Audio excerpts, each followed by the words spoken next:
keburukan tersebut.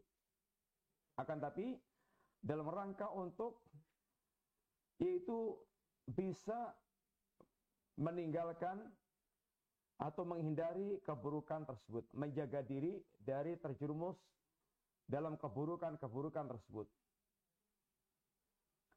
Sebagaimana pula ketika sahabat Hudzaifah bin Yaman, beliau suka menanyakan perkara-perkara keburukan. Perkara-perkara keburukan. Tujuannya adalah beliau ingin seandainya beliau bisa menghindarkan di semua keburukan tersebut. Dan khawatir seandainya tidak mengetahuinya, lalu menjumpai keburukan itu, lalu terjerumus dalam keadaan tidak menyadarinya. Karena nas, kata Hudzaifah, yas'aluna Rasulullah sallallahu alaihi wasallam anil khair wa kuntu as'aluhu anil syarr makhafatan ayudrikani. Kebanyakan orang bertanya kepada Nabi tentang kebaikan, dan tentu itu adalah sebuah kebaikan. Adapun aku bertanya kepada Nabi tentang keburukan, artinya selain bertanya dengan kebaikan-kebaikan, beliau bertanya pula tentang berbagai macam keburukan. Apa motivasinya itu? Makhafata ayudrikani, ada kekhawatiran pada diri beliau seandainya beliau tidak mengenal hakikat keburukan itu, kemudian menjumpainya dan kemudian terjerumus ke dalamnya dalam keadaan tidak menyadarinya. Sehingga perlu kita mengenal hakikat keburukan tersebut. Dan keislaman seorang muslim itu akan bisa rusak dan pudar ketika tidak mengenal hakikat keburukan. Tunqadu ural Islam urwatan idza nasha'a fil islami man la ya'riful jahiliyah. Tali Islam ini akan bisa pudar seutas demi seutas, sampai kemudian pudar secara total, secara keseluruhan. Kemudian kapan itu terjadi? Idza nasha'a fil islami man la ya'riful jahiliyah. Jika di tengah-tengah kaum muslimin bermunculan orang-orang yang mereka tidak mengenal hakikat jahiliyah. Dan jahiliyah yang paling rusak adalah jahiliyah kesyirikan. Nabiullah Ibrahim alaihissalam bersama dengan tingkat kesempurnaan tauhid yang telah kita ketahui sebagaimana ini yang telah kita baca dalam sejarah dan pujian-pujian Allah berkaitan dengan Nabiullah Ibrahim. Beliau masih memiliki doa kepada Allah, waj'nubni wa baniya an na'budal asnam. Ya Allah, jauhkan diriku dan anak turunku dari menyembah kepada berhala. Waj'nubni wa baniya an na'budal asnam. Jauhkan diriku dan anak turunku dari menyembah ini berhala. Ini artinya ada nuansa kekhawatiran. Ada nuansa ketakutan. Seandainya terjerumus ke dalam perbuatan syirik. Maka sungguh kita berkepentingan untuk benar-benar mengenal syirik dalam rangka kita bisa tinggalkan. Jangan sampai kita terjerumus dalam perbuatan kesyirikan tersebut. Karena sangat berbahaya. Segala yang dianggap bahaya itu pasti membutuhkan penjelasan, dan keberadaan penjelasannya sangat banyak. Dan terus diingatkan, negeri kita ini di antara musuhnya adalah teroris. Teroris adalah musuh negara. Maka perhatikan bagaimana negara dengan semua perangkatnya terus membuat penjelasan-penjelasan dan mengingatkan bahaya-bahaya tentang terorisme. Sampai terkadang orang yang mereka bodoh tentang hakikat Islam itu salah tangkap, salah persepsi. bahwasanya orang-orang yang mereka berusaha untuk istiqamah di atas agamanya dianggap teroris. Sholat 5 waktu, rajin ke masjid, dianggap teroris. Sering datang ke pengajian, dianggap teroris. Itu juga sebagai teroris. Kemudian celananya congkrang, kemudian batuknya belang, dianggap dia teroris. Atau dipersepsikan teroris. Istrinya bercadar, dipersepsikan teroris.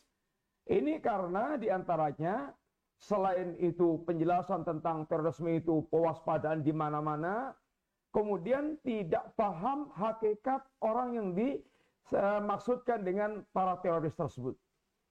Sehingga orang-orang yang mereka istiqamah di atas agamanya, mereka dianggap seakan-akan tergambar pada dirinya, mereka adalah para teroris. Yang kita inginkan bahwasanya setiap satu dianggap bahaya dalam satu wilayah di negara, maka penjelasannya sangat kuat, peringatannya sangat kuat. Demikian pula dalam agama kita ini yang sangat membahayakan adalah diantaranya syirik. Maka banyak pula peringatan-peringatan, penjelasan-penjelasan yang datang dalam Al-Quran, dalam sunnah Nabi tentang bahaya kesyirikan dan wajibnya kita waspada dan takut terhadap kesyirikan tersebut. Dan semakin kita bodoh tentang ini bahayanya, tentang peringatannya, semakin kita nggak peduli tentang ini syirik tersebut. Para pemirsa yang rahmati Allah Subhanahu wa taala, adapun kesyirikan, makna syirik itu sendiri artinya adalah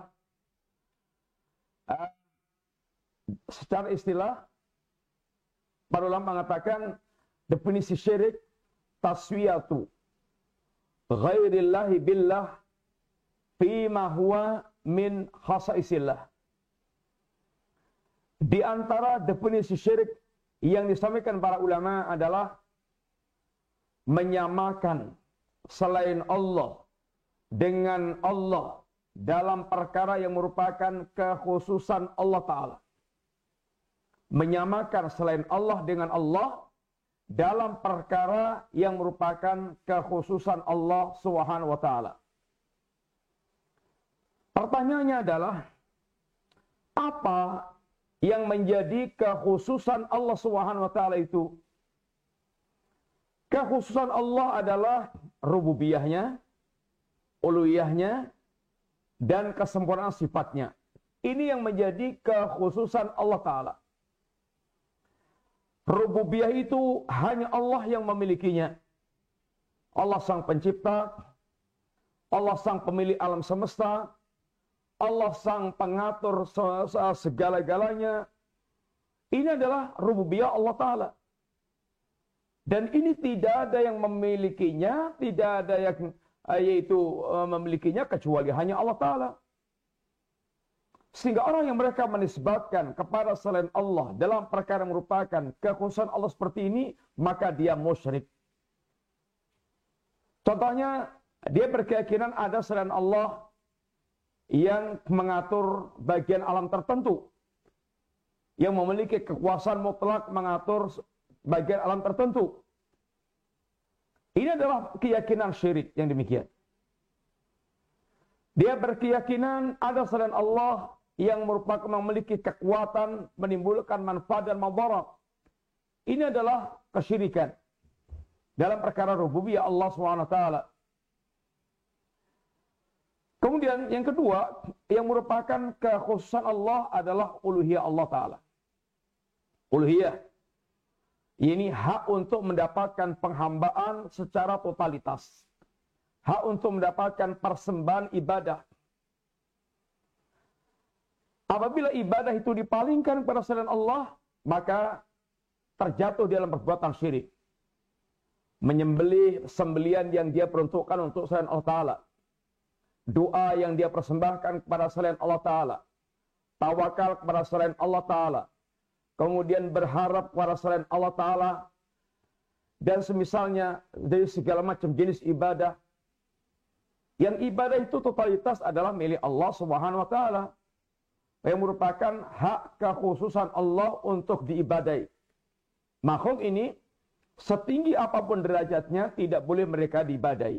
Maka rukun syahadat Muhammad Rasulullah adalah abdu wa rasuluh. Muhammad itu hamba Allah. Setinggi apapun derajat beliau, kedudukan beliau di sisi Allah Ta'ala, beliau adalah hamba yang juga punya kewajiban beribadah kepada Allah Ta'ala. Sehingga beliau adalah abdun la yu'bad, hamba yang tidak boleh disembah. Kemudian, beliau adalah utusan Allah Subhanahu Wa Ta'ala. Walaupun seorang hamba, tapi bila utusan Allah yang datang dengan risalah, yang wajib kita mentaati perintahnya, meninggalkan larangannya, kemudian membenarkan segala beritanya, dan tidak boleh kita beribadah kepada Allah kecuali dengan syariat yang diajarkan Rasulullah Sallallahu Alaihi Wasallam. Para pemirsa, rahimani wa rahimakumullah, kekhususan Allah yang ketiga adalah kesempurnaan sifat. Hanya Allah yang menyandang sifat kesempurnaannya. Ilmu umpamanya, ilmu Allah, ilmu yang sempurna. Tidak diawali dengan kebodohan. Dan tidak mengenal, yaitu lupa. Tidak mengenal ilmunya rusak. Ilmu Allah meliputi segala-galanya. Tidak ada yang di luar jangkauan ilmu Allah Subhanahu Wa Ta'ala. Apabila ada orang yang mereka meyakini bahwasanya selain Allah memiliki ilmu yang sempurna sebagaimana Allah Ta'ala, maka dia telah musyrik. Ini adalah kekhususan Allah Ta'ala. Taswiyatu ghairillah billah fima huwa min khasaisillah. Menyamakan selain Allah dengan Allah dalam perkara yang merupakan kekhususan Allah Subhanahu Wa Ta'ala. Kemudian, berkaitan dengan pembagian syirik, para ulama memiliki beberapa bentuk pembagian. Kalau dilihat dari ini yang merupakan kekhususan Allah, syirik itu ada yang namanya syirik rububiyah, syirik uluhiyah, dan syirik asma wa sifat. Kalau dilihat dari kadarnya, besar kecilnya, ada syirkun akbar, ada syirkun asghar. Kalau dilihat dari yaitu tempatnya, ada syirik i'tiqadi, syirik yang berkaitan dengan i'tiqad, keyakinan dalam hati, dan ada syirik yaitu amali, syirik yang berkaitan dengan ini penampakan amal. Yang semuanya ini hanya pembagian-pembagian yang hakikatnya adalah sama. Atau dia jelas tidaknya dikatakan syirik jali, syirik khafi. Syirik jali, syirik yang terang-terangan. Yang sangat nampak, terang-terangan. Syirik khafi, syirik yang tersembunyi. Tetapi semuanya sesungguhnya sama. Syirkun akbar, ada yang khafi, ada yang jali. Syirkun akbar, ada yang khafi, ada yang jali. Syirkun asghar juga demikian. Ada yang khafi, ada yang jali.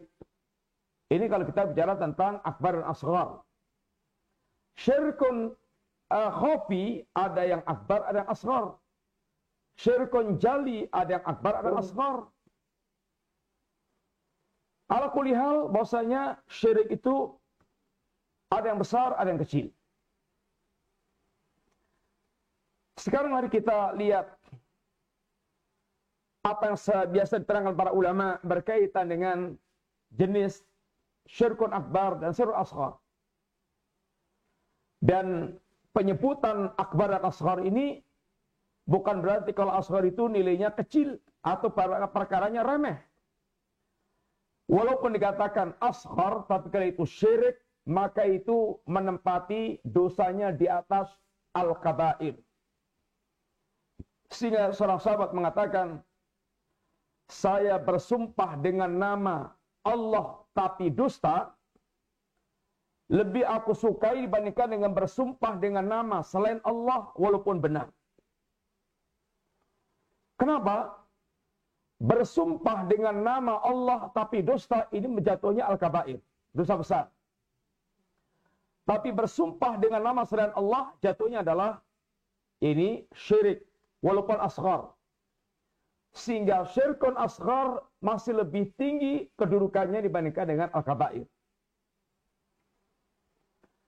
Para ulama menjelaskan di antara perbedaan antara syirkun akbar dan syirkun asghar.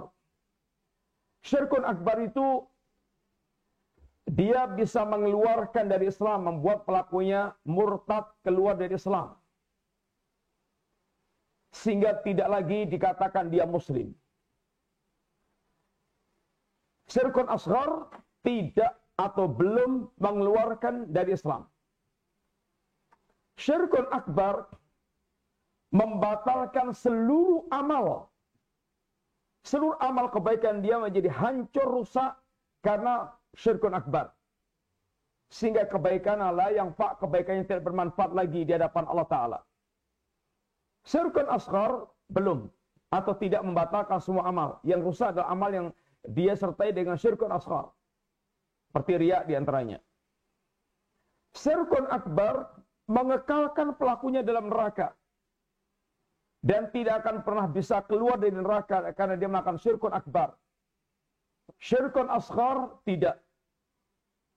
Dia dimasukkan ke neraka karena syirkun asgharnya, tapi dia tidak akan kekal di dalam neraka. Para pemirsa yang rahmati Allah SWT, kemudian para ulama ketika menyebutkan macam-macam syirkun akbar ini, ada beberapa macam. Di antaranya ada 4 macam. Yang pertama adalah syirkun doa, syirik dalam hal doa. Yang kedua adalah syirkun niat wal iradah, syirik niat dan tujuan. Yang ketiga syirkut ta'at, syirik dalam masalah ketaatan. Yang keempat ini syirik. Yang pertama adalah syirkut doa, kemudian syirkun niat iradah, kemudian syirkut ta'ah, yang keempat syirkul mahabbah. Adapun syirkut doa, Nabi mengatakan ad-doa'u wal ibadah. Doa itu adalah ibadah. Sehingga apabila doa itu ditujukan kepada selain Allah Subhanahu wa taala, maka menjadi syirik. Berdoa kepada mayit yang sudah meninggal. Kapan kita boleh berdoa kepada selain Allah atau kepada makhluk? Dengan 3 syarat.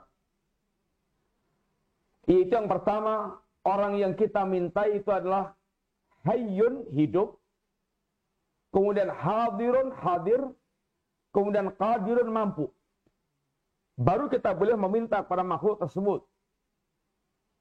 Adapun yang berkaitan dengan kekhususan Allah, permintaan-permintaan yang hanya dimampu oleh Allah Ta'ala, wajib hanya kita minta kepada Allah Subhanahu wa Ta'ala. Meminta berdoa kepada selain Allah dalam perkara yang merupakan yang dimampu oleh Allah, maka ini statusnya adalah syirkun akbar. Allah Subhanahu wa taala katakan, wa idza raqibu fil fulki da'wallaha mukhlishina laudin falamma najahum ilal barri idahum yusyrikun. Ketika mereka sedang berlayar di lautan, da'wallaha, mereka berdoa kepada Allah dalam keadaan mengikhlaskan doanya, memurnikan doanya hanya kepada Allah. Tapi kalau mereka telah selamat, falamma najahum ilal barri, kalau mereka telah sampai di daratan, idahum yusyrikun, mereka pun kembali menyekutukan Allah Subhanahu wa taala. Mereka pun kembali menyekutukan Allah Subhanahu wa taala.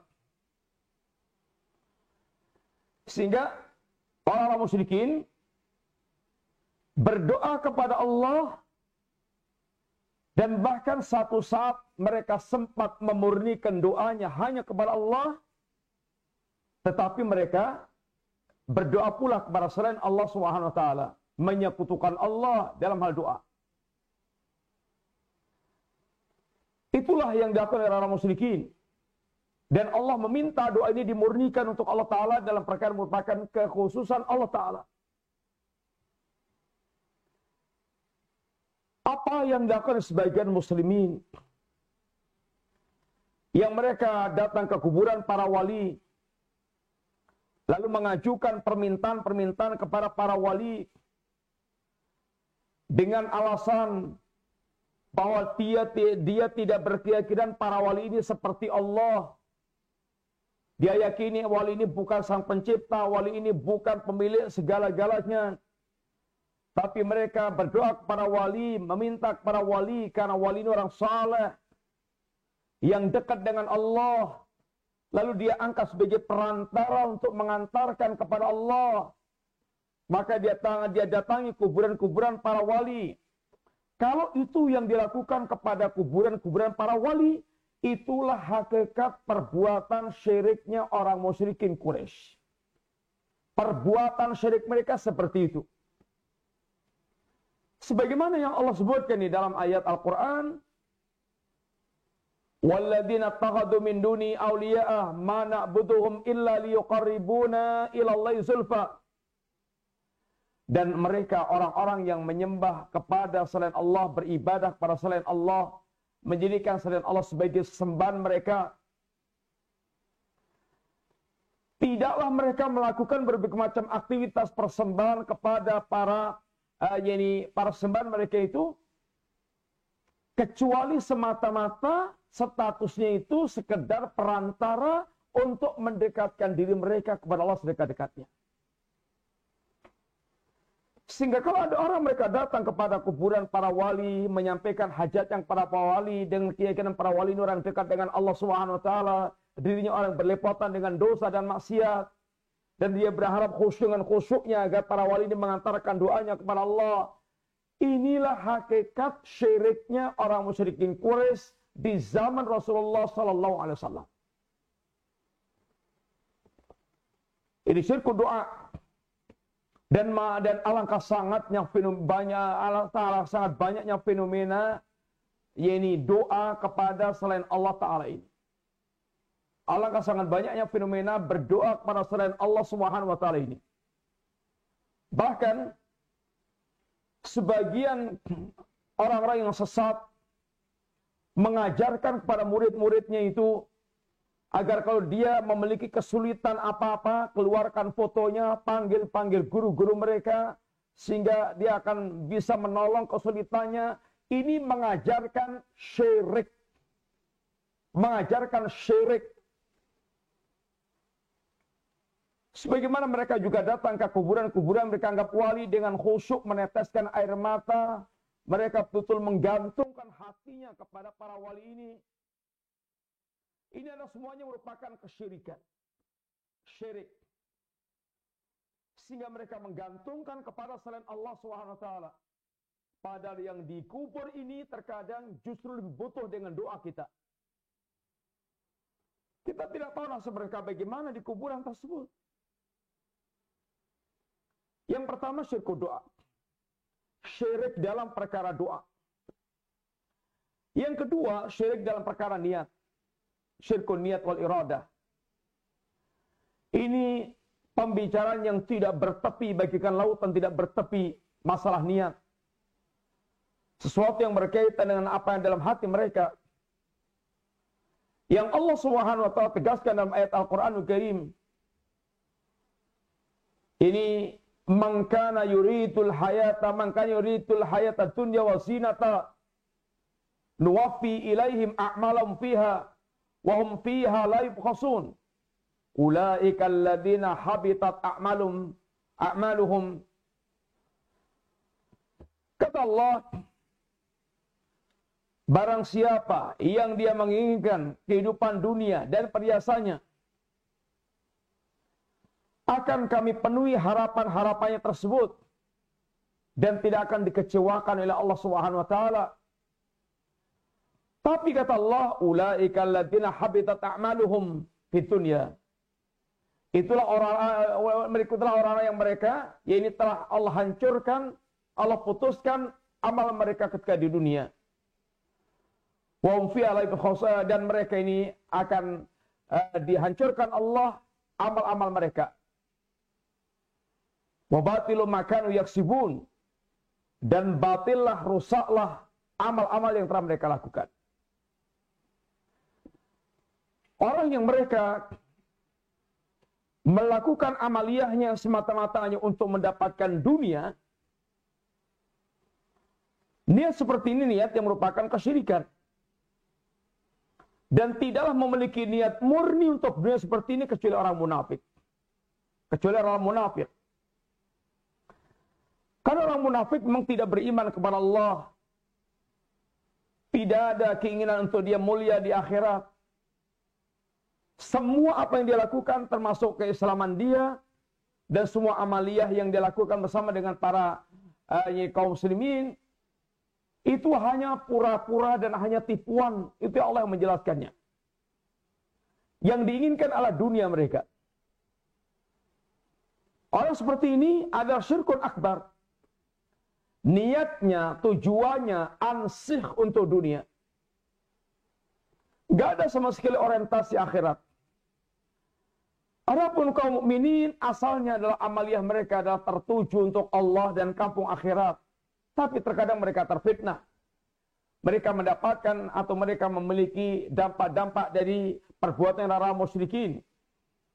Itu dia riya, dia pamer, dia sum'ah. Ini maksudnya syirkun asghar. Dan walaupun syirkun asghar tentu memiliki bahaya pula yang sangat besar. Para pemirsa yang rahmati Allah Ta'ala, maka seorang muslim diajarkan oleh Allah orientasi totalnya mencari keridhaan Allah, mencari karunia Allah dan kampung akhirat. Orang yang mereka aktivitas agamanya, aktivitas ketaatannya, aktivitas taqarrubannya ilallah, lalu dia gunakan untuk mendapatkan dunia, maka dia telah memiliki syirkun niat, syirik dalam masalah niat. Jadi syirkun akbar.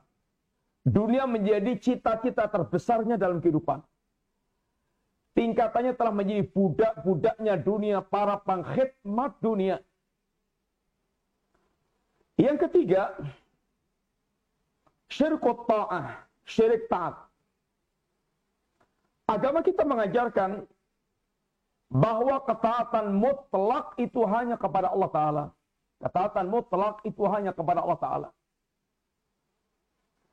Tidak boleh ada makhluk yang ditaati dalam perkara maksiat kepada Allah Ta'ala. La ta'ata li makhlukin fi maksiatil khaliq.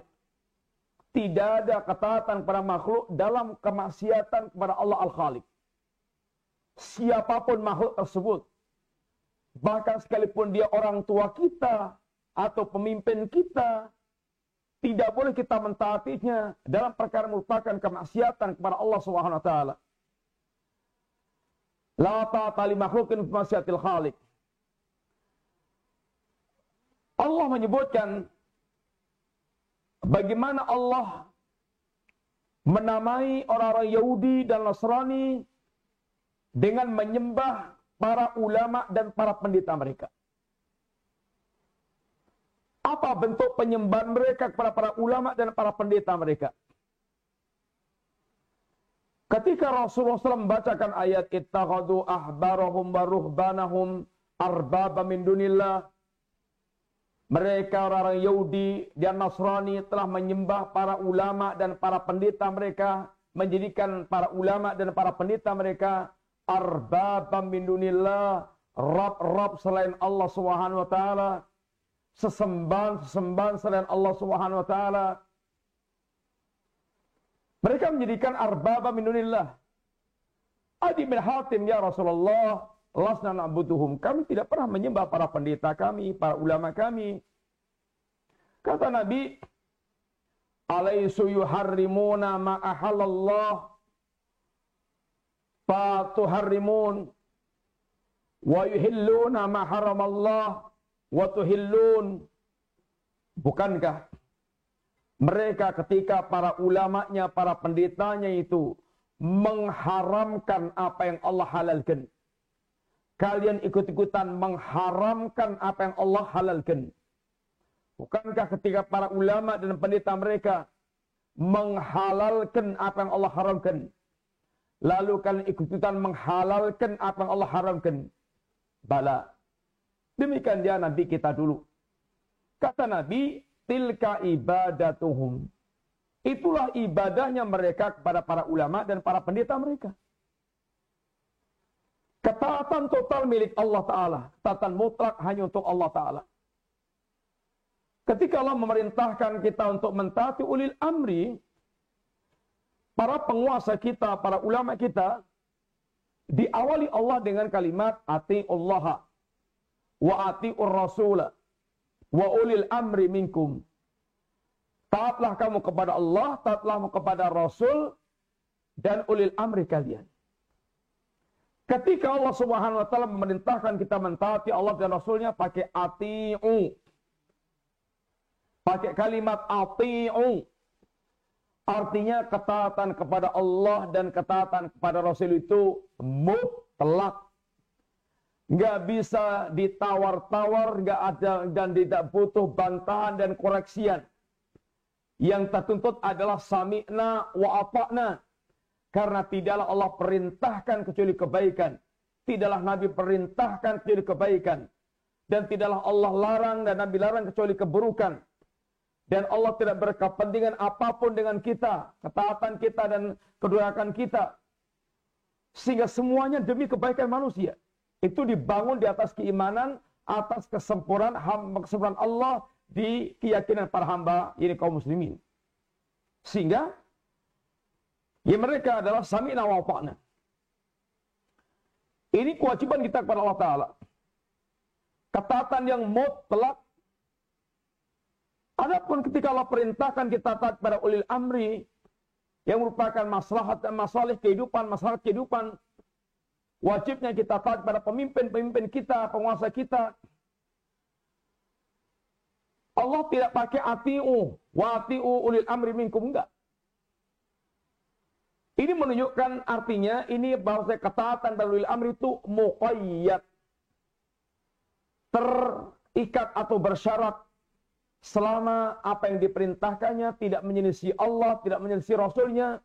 Kalau menyelisih, wala sam'u wala ta'ah. Tidak ada sikap mendengar, tidak ada sikap taat.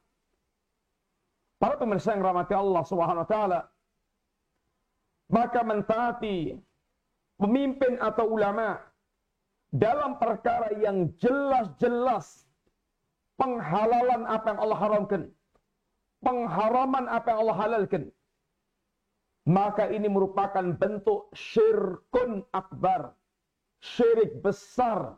Dia mentaati kepada selain Allah Subhanahu wa Ta'ala. Baik itu penguasa, baik itu ulama, maka ketaatan dalam masalah halal haram itu hak mutlaknya Allah. Maka tidak boleh kita mentaati makhluk dalam perkara yang menyelisih Allah Subhanahu wa Ta'ala. Ini syirkut ta'ah, syirik ketaatan. Yang keempat, syirkul mahabbah. Syirik dalam masalah ini cinta. Cinta ubudiyah. Cinta yang sifatnya adalah ibadah. Adalah disertai dengan ketunduk patuhan dan rasa hina penuh dengan pengagungan. Ini cinta ibadah. Cinta disertai dengan rasa pengagungan, perendahan diri, penghinaan diri, dan pengagungan kepada yang dicintai itu Allah SWT. Cinta itu macam-macam. Ada sifatnya adalah cinta ibadah. Cinta itu hanya boleh diberikan kepada Allah SWT. Cinta yang ada unsur ini kehinaan, ketunduk patuhan dengan penuh pengagungan. Ini kalau diberikan kepada selain Allah, maka dia adalah musyrik. Dia telah menyekutukan Allah Subhanahu wa Ta'ala. Dan inilah yang banyak mewarnai para penyembah berhala. Kecintaan mereka kepada para berhala mereka, bahkan melebihi cinta mereka kepada Allah Ta'ala. Orang-orang musyrikin, mereka punya cinta kepada Allah. Tapi bahkan cinta mereka kepada sesembahan mereka, berhala mereka, melebihi cintanya kepada Allah Ta'ala. Lihat dalam prakteknya, kalau mereka itu diancam dengan ancaman Allah, nggak takut. Nggak takut. Tapi kalau ancaman itu dengan ancaman wali fulan, kemudian syekh fulan, maka dia akan menggigil ketakutan. Disebut nama Allah, nggak takut. Tapi disebut wali fulan, syekh fulan, maka akan ada rasa takut tersendiri. Allah dihina, mereka nggak marah. Tapi kuburan yang mereka agungkan sampai kemudian tersinggung, mereka siap tetesan darah yang akan mereka siagakan. Ini menunjukkan bahwasanya kecintaan mereka kepada berhala jauh lebih besar dibandingkan cinta mereka kepada Allah SWT. Sama dengan kalau Islam dihina-hina, bahkan dia ikut ketawa ketiwi. Ikut kelihatan menunjukkan gembira. Tapi bagian pikiran mereka dihina, atau pengayang mereka agungkan dihina, dia siap mati demi apa yang diagungkan itu. Ini menunjukkan syiriknya itu, kecintanya kepada berhala itu lebih besar dibandingkan dengan Allah SWT. Ini syirkul ibadah, syirkul mahabbah, hanya untuk Allah Ta'ala. Dan bisa kecintaan orang kepada orang, laki kepada perempuan, yang asalnya cinta fitrah ini, bisa menjadi cinta syirik ketika kelezatannya dalam mencintai makhluk, disertai dengan ketunduk patuanya, penghinaannya, melebihi daripada kecintaannya kepada Allah, dia pun siap mengikuti apa yang diinginkan oleh kekasihnya. Ini bisa menjadi syirkul mahabbah. Syirik dalam masalah kecintaan. Adapun cinta fitrah, cinta kepada orang tua, cinta kepada kawan, cinta kepada harta secara umum, cinta-cinta kepada ini semuanya hal yang asalnya boleh-boleh aja untuk kepentingan kehidupan manusia. Selama kemudian tidak melalaikan Allah dan melalaikan kampung akhirat, maka kuncinya ada pada cinta yang boleh ini, la tulhikum amwalukum wala auladukum an dzikrillah. Jangan sampai harta dan anak-anak kalian melupakan kalian dari Allah SWT. Ini cinta fitrah. Cinta syirik itu cinta yang menimbulkan ketaatan, ketunduk patuhan disertai dengan kehinaan dan pengagungannya. Allah mengatakan dalam ayat, wa minan nas may yattakhidhu min dunillahi andadan yuhibbunahum ka hubbillah walladzina amanu asyaddu hubban lillah. Ada sebagian orang yang mereka menjadikan tandingan-tandingan mereka menjadikan selain Allah sebagai tandingan-tandingan bagi mereka. Ada sebagian manusia, sebagian orang yang menjadikan selain Allah sebagai tandingan-tandingan. Ini sebagai sekutu-sekutu bagi Allah Ta'ala.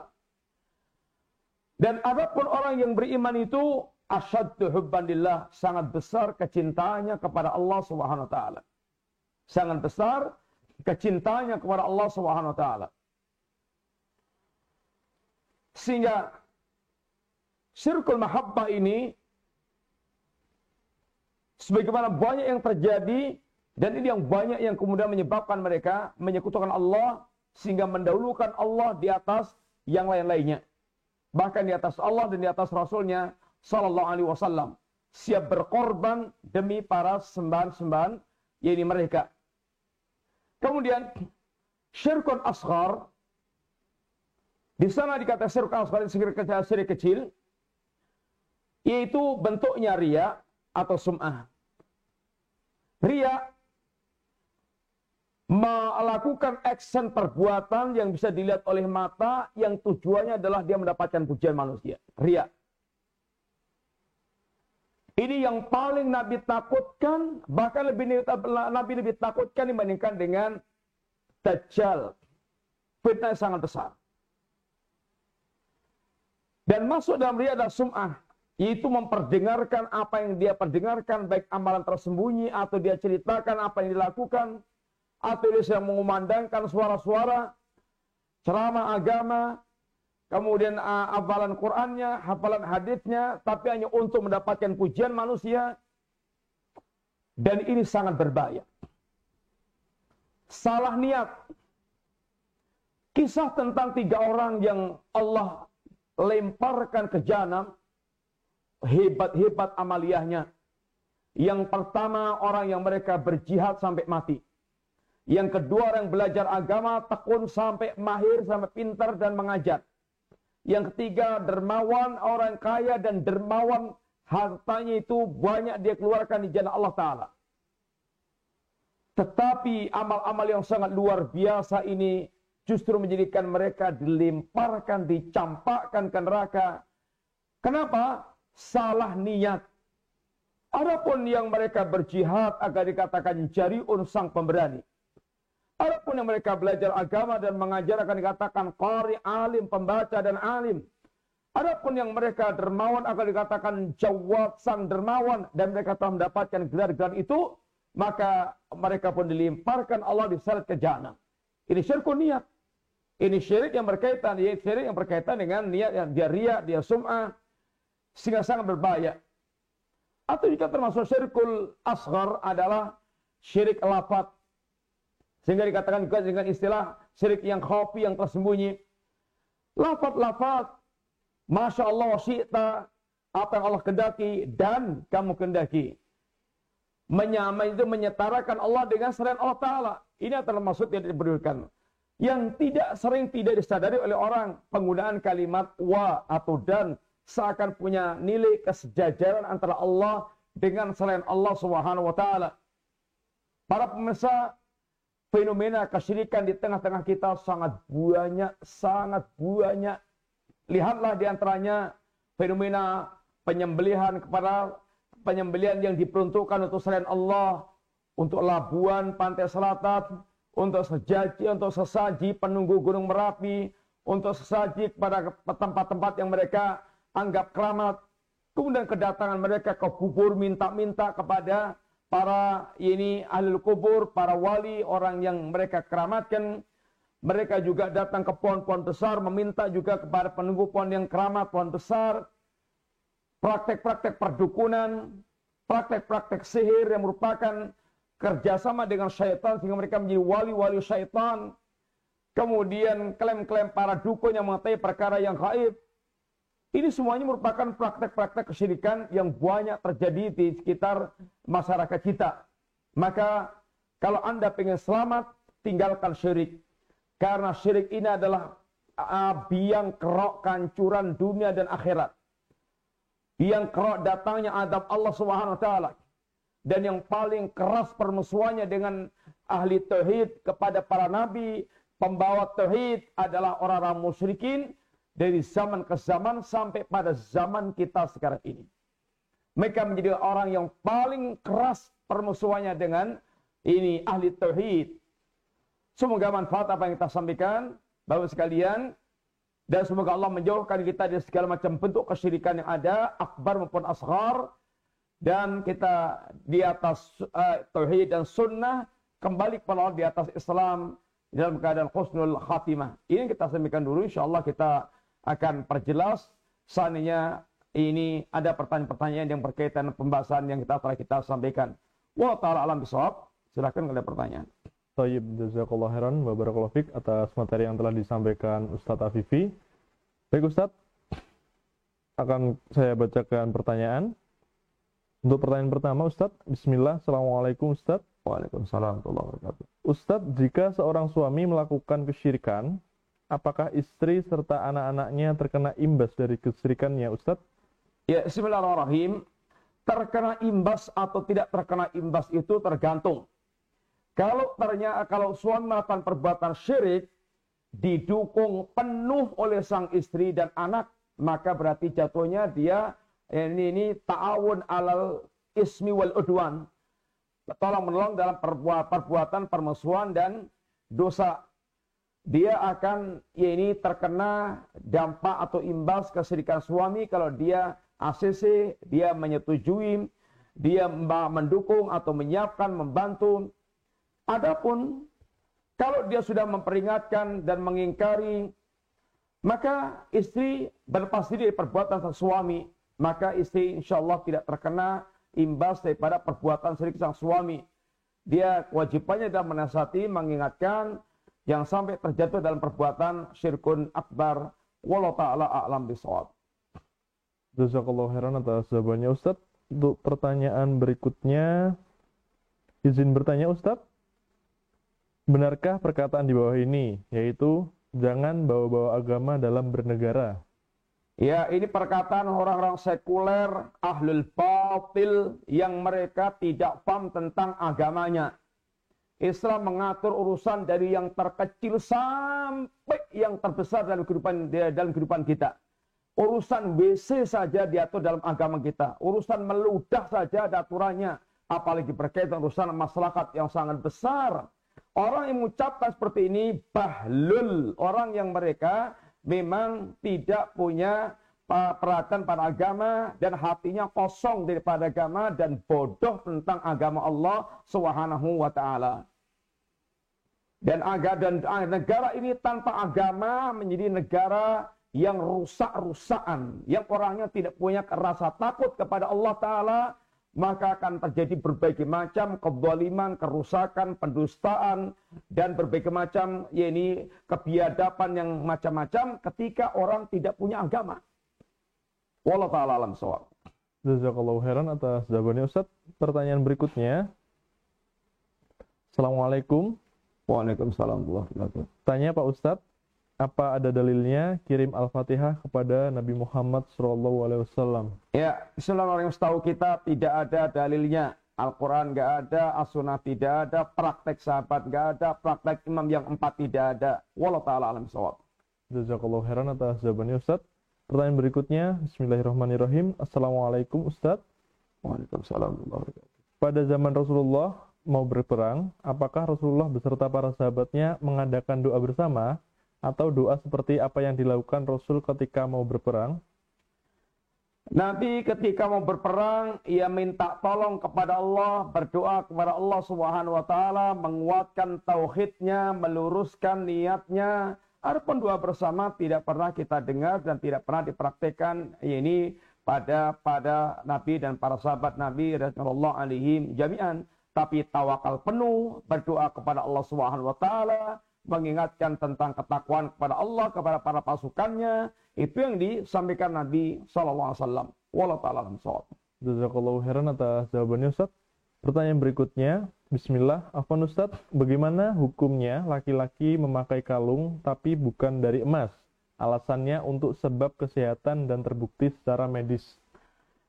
Ya, kalau itu betul-betul secara medis, ya, yaitu terbukti memberikan pengobatan, maka apakah betul-betul sudah istilahnya kesimpulan medis bahwasanya benda itu bisa berdampak pada kesehatannya?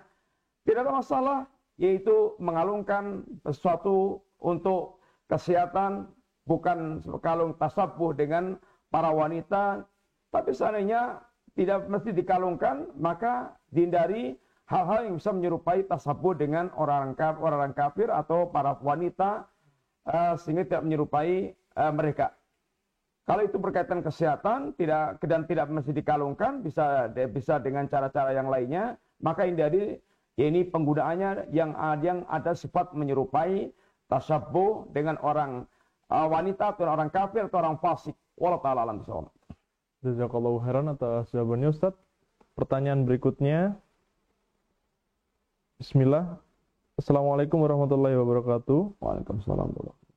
Ustaz, apakah orang berbuat syirik maka dia akan kekal di neraka selama-lamanya? Lalu apakah Allah mengampuni dosa kecuali syirik? Lalu bagaimana ketika ia sudah bertaubat dan benar-benar taubatnya? Apakah tetap tidak diterima dan akan kekal di neraka? Ya, bismillahirrahmanirrahim. Yang dimaksudkan Allah tidak akan mengampunkan para pelaku syirik itu adalah ketika matinya belum bertaubat kepada Allah dari segala macam perbuatan syirik yang tersebut. Adapun kalau dia bertaubat kepada Allah, taubatnya itu menghancurkan semua perbuatan dosa yang dilakukan. Entah itu syirik atau kufur atau maksiat atau bid'ah. apapun yang mereka kemudian bertaubat kepada Allah, Allah akan menerima taubatnya dan taubatnya menghancurkan orang apa buatan sebelumnya. Maka dikatakan at-taib kamalat dan manlah. Orang yang bertaubat itu seperti nggak punya dosa karena dihapuskan oleh Allah Subhanahu wa taala. Adapun selain syirik, maka tahta masyiatillah, tergantung Allah. Kalau Allah ingin mengadab, Allah azab. Allah tidak akan, kalau Allah mengampunkan, Allah ampunkan. Semuanya berkaitan ilmu dan keadilan Allah dan kebijaksanaan Allah Ta'ala. Yang jelas kalau dia itu pelaku dosa dan dia memiliki modal tauhid, saatnya dia diadab di jahanam, maka dia tidak kekal, Allah akan keluarkan dari jahanam. Wallahu ta'ala bishawab. Jazakallahu khairan atas jawabannya Ustadz. Pertanyaan berikutnya, Ustadz, apakah orang mati bisa mendengar? Orang mati sudah beda alam, ini alam barzah. Orang mati sudah, ini beda alam, itu alam barzah. Mereka berada di alam barzah, alam tersendiri yang sudah berbeda dengan alam dunia. Adapun secara umum asalnya mereka tidak mendengar. Tidak mendengar. Seandainya ada yang mendengar apa yang dilakukan oleh orang di dunia, itu kasuistik dan tidak pada keumuman orang yang telah meninggal di alam barzah tersebut. Wallahu ta'ala alam shawab. Jazakallahu khairan atas jawabannya Ustadz. Pertanyaan berikutnya, Bismillah, Ustadz mohon izin bertanya. Saya pernah mendengar jika kita ingin mobil, rumah, atau sesuatu maka kita sholawatin terus barang tersebut agar bisa kita miliki. Apakah ini hal yang benar Ustadz? Apakah ini termasuk syirik? Tidak pernah kita mendengar, mendapatkan dalil, sampaikan para ulama, meminta sesuatu, kemudian kita sholawati yang ada itu, kita diarahkan meminta segala-galanya, baik urusan dunia, urusan akhirat kita meminta kepada Allah Subhanahu wa taala. Dan dalam kita berdoa kepada Allah, di antara adabnya, pertama mengawali dengan membaca, yaitu kita dengan menyebut-nyebut nama Allah Subhanahu wa taala, atau tawassul dengan asma Allah al-husna, kemudian diantaranya dengan bersolawat kepada Nabi SAW, baru kita mengajukan permintaan-permintaan kita semuanya, yang kita berharap Allah memberikan apa yang kita minta, itu yang kita tahu. Wallahu ta'ala alam shawab. Jazakallahu khairan atas jawabannya Ustaz. Pertanyaan berikutnya, bagaimana hukumnya kita mencari-cari alasan saat diberikan pekerjaan di luar jam kerja atau saat weekend karena kita ingin fokus kepada keluarga? Mohon nasihatnya Ustaz. Mencari alasan ketika dikasih pekerjaan di luar jam kerja. Artinya kalau sudah di luar jam kerja itu sudah memang waktu dia, milik dia. Tidak lagi kita bisa digugat-gugat kecuali ada perjanjian khusus. Ada perjanjian khusus dengan perusahaan. Adapun kita ketika jam kerja full milik perusahaan. Jangan kita berkhianat, jangan kita menjadi korupsi waktu, korupsi pekerjaan, sehingga kita gunakan jam kerja untuk perusahaan tapi untuk kepentingan kita sendiri. Ini adalah termasuk pencurian waktu dan pemanfaatan yang bukan haknya.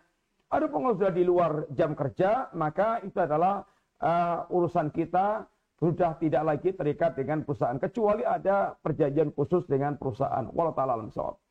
Jazakallahu khairan atas jawabannya Ustaz. Ada penanya dari telepon Ustaz. Assalamualaikum. Waalaikumsalam. Dari siapa, di mana Bapak? Dari Arbi. Iya. Di Rekan Hilir. Nggih. Silahkan pertanyaan langsung saja Pak. Ustaz, pertanyaannya, kalau membaca sirah Nabi, kalau baca sirah Nabi, jadi seakan-akan kejadian baru lagi Ustaz. Apa benar pemahaman kayak itu Ustaz? Gimana? Kalau membaca surah Nabi, Bisa diulang Bapak? Kalau membaca sirah Nabi, Iya. seakan-akan pertanyaannya, seakan-akan kejadian itu baru lagi. Oh, seakan-akan kejadiannya baru lagi. iya. Kalau membaca surah Nabi, seakan-akan kejadian itu baru. Maksudnya bagaimana? Yang jelas surah Nabi itu kejadian yang telah berlalu, apa yang terjadi pada Rasulullah SAW. Tetapi dari surah Nabi itu menjadi ibrah bagi kita, contoh kehidupan bagaimana kita meniti hidup sebagaimana yang dilalui oleh Nabi dan para sahabat Nabi radhiyallahu jami'an. Karena sirah mereka, perjalanan mereka itu menjadi teladan bagi kita. kita akan menempuh jalan yang sama. Bagaimana para nabi, mereka nabi itu bersabar, nabi itu bertauhid, nabi itu mengingkari kemaksiatan, menghadapi orang kafir, menghadapi orang munafik, menghadapi ahli maksiat, menghadapi orang yang sesat. Bagaimana kita telah melakukannya, itu sirah beliau. Lah kita tertuntut yang sama dalam kehidupan itu, sehingga bagaimana kita mencontoh Nabi dalam pola-pola menghadapi berbagai macam kehidupan tersebut, dalam mengelola negara, dalam berhubungan dengan antar negara, dalam berhubungan dengan musuhnya, dengan kawannya, dengan keluarganya, dengan anaknya, dengan istrinya, dengan masyarakatnya. Semuanya menjadi cerminan bagi kita. Sirah beliau itu betul-betul real, dan kita diperintahkan untuk mencontoh, mengikuti sirah beliau, karena kita akan menghadapi masalah yang kurang lebih sama dengan apa yang dihadapi Nabi dan para sahabat Nabi radhiyallahu alaihim jami'an. Wallahu ta'ala alam shawab. Jazakallahu khairan atas jawabannya Ustaz. Pertanyaan berikutnya. Assalamualaikum Ustaz. Waalaikumsalam warahmatullahi wabarakatuh. Kalau misal berbuat syirik besar, itu kan membuat amalan gugur. Apabila bertaubat, apakah amalan tersebut balik lagi ke kita Ustaz? Iya, Nabi pernah ditanya seorang musyrikin, apabila dia masuk Islam, apakah kebaikan masa lalunya itu akan terikutkan? Dia sudah pernah membebaskan budak, kemudian berinfak sekian. Kata Nabi, aslamta ma'a sa'a aslafta. Ini kamu masuk Islam bersama dengan apa yang telah berlalu dari amal kebaikan Anda. Sehingga kalau orang bertaubat, kebaikannya akan tetap direkap oleh Allah Subhanahu wa taala, dan bukan nol, bukan berarti nol hapus total, tapi kalau dia bertobat kepada Allah dari syiriknya, maka kebaikan masa lalunya akan direkap oleh Allah Subhanahu wa taala. Wallahu taala alam bisawab. Bahkan taubat dia, keburukan-keburukan yang dia taubati akan Allah gantikan dengan kebaikan-kebaikan. Dan ini termasuk di antara karunia Allah atau di antara kemurahan Allah Subhanahu wa taala. Wallahu taala alam bisawab. Jazakallahu khairan atas jawabannya Ustaz. Pertanyaan berikutnya. Bismillah. Assalamualaikum Ustaz. Waalaikumsalam warahmatullahi wabarakatuh. Ana dari Bengkulu, Ana ingin bertanya, bagaimana menyikapi saudara atau mertua yang masih saja melakukan pinjaman riba? Sudah kita nasihati tapi tidak dihiraukan. Ya, bismillahirrahmanirrahim. Selayaknya dengan pelaku maksiat yang lainnya, ya nasihat tetap terus disampaikan kepada pelaku maksiat, penuh dengan kesabaran, penuh dengan kelembutan, memperingatkan.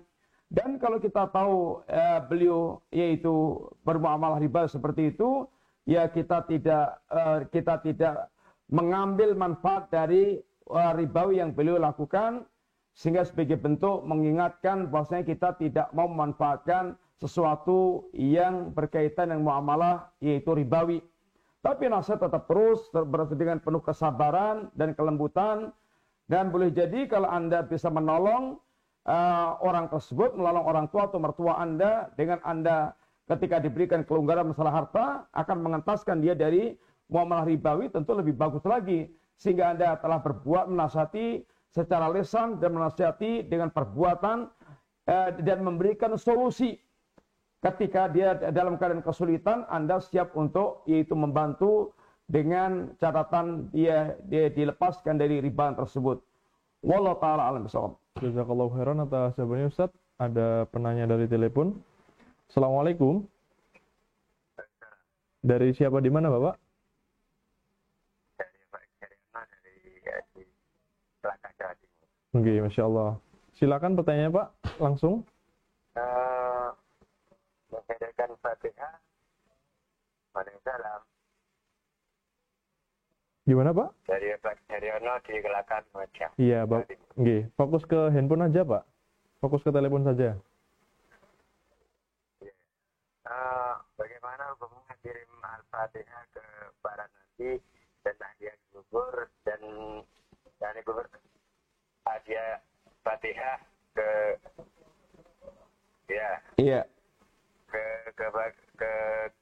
Kanjeng Nabi, terus kepada para wali, terus hadiah gugur kepada orang tua kita. Iya. Bagaimana dalilnya dan bagaimana hadisnya? Iya. Hukumnya. Ya, bismillahirrahmanirrahim. Para pemirsa rahmati Allah Ta'ala, berkaitan dengan amaliyah ibadah. Patokannya itu adalah, pertama, ada nggak dalil Qur'annya? kedua ada nggak dalil hadisnya, ketiga ada nggak praktek Nabi dan para sahabatnya dan para ulama yang ada. Adapun secara umum bahwasanya mengirim bacaan Al-Quran kepada orang lain, orang tua kita, saudara kita, maka para ulama ikhtilaf. Ada yang boleh, ada yang tidak boleh, ada yang sampai, ada yang tidak sampai. Adapun kalau Imam Syafi'i malah mengatakan tidak sampai.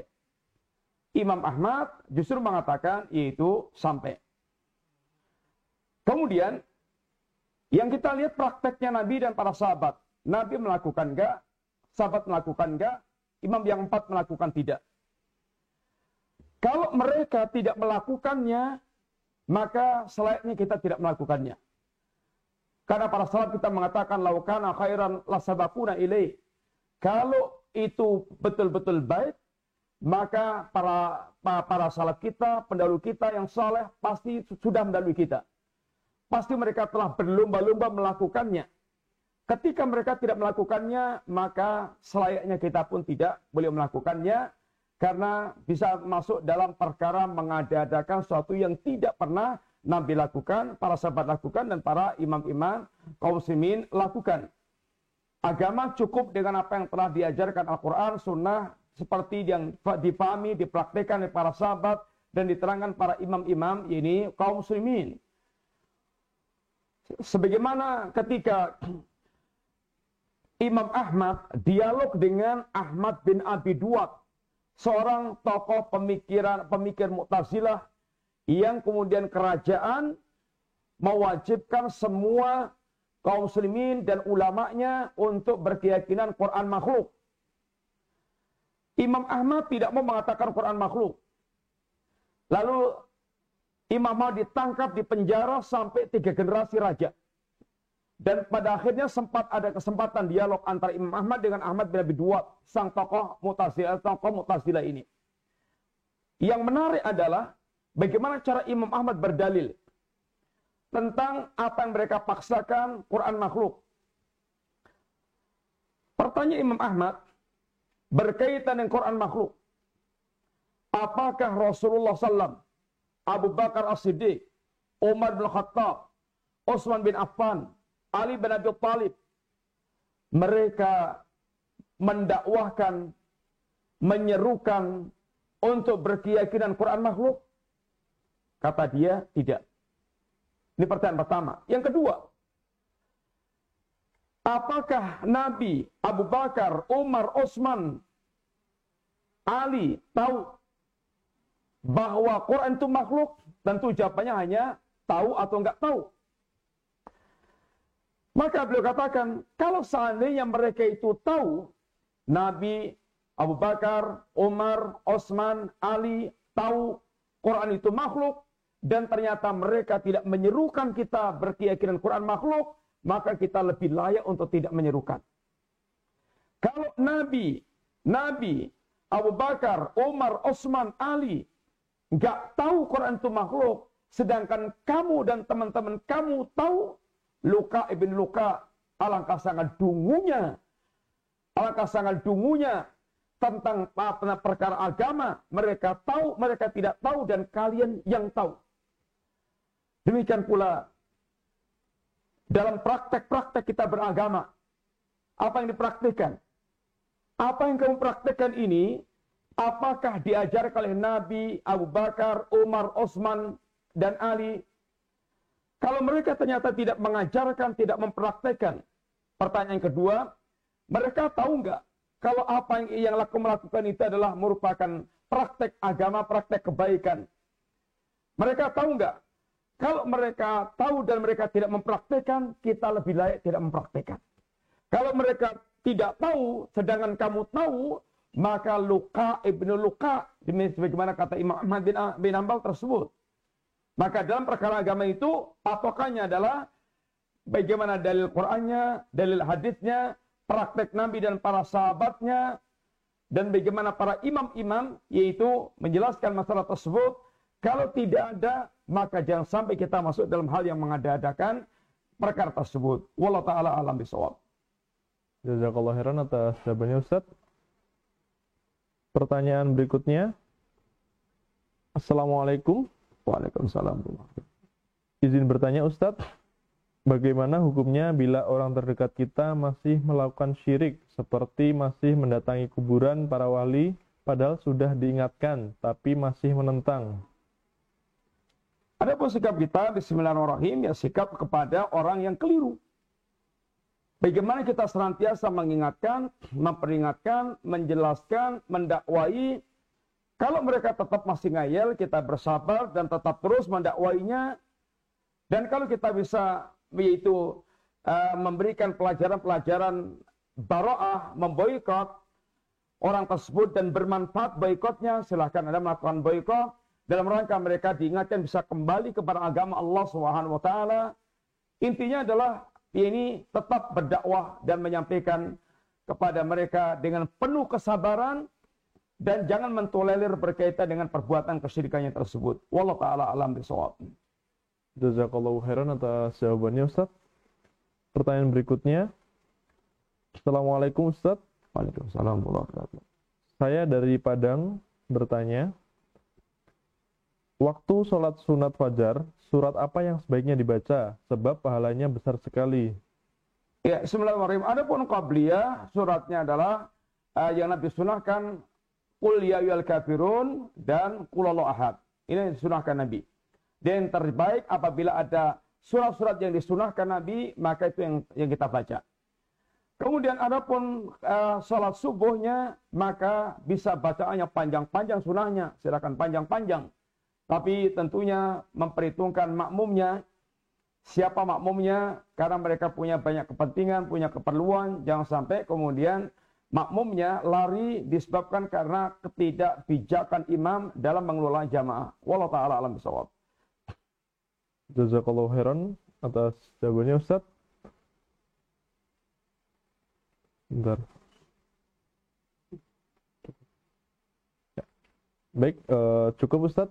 Kami ucapkan jazakallahu khairan wa barakallahu fik atas apa yang antum sampaikan serta menjawab pertanyaan dari para pemirsa sekalian. Afwan. Satu penanya lagi Ustaz.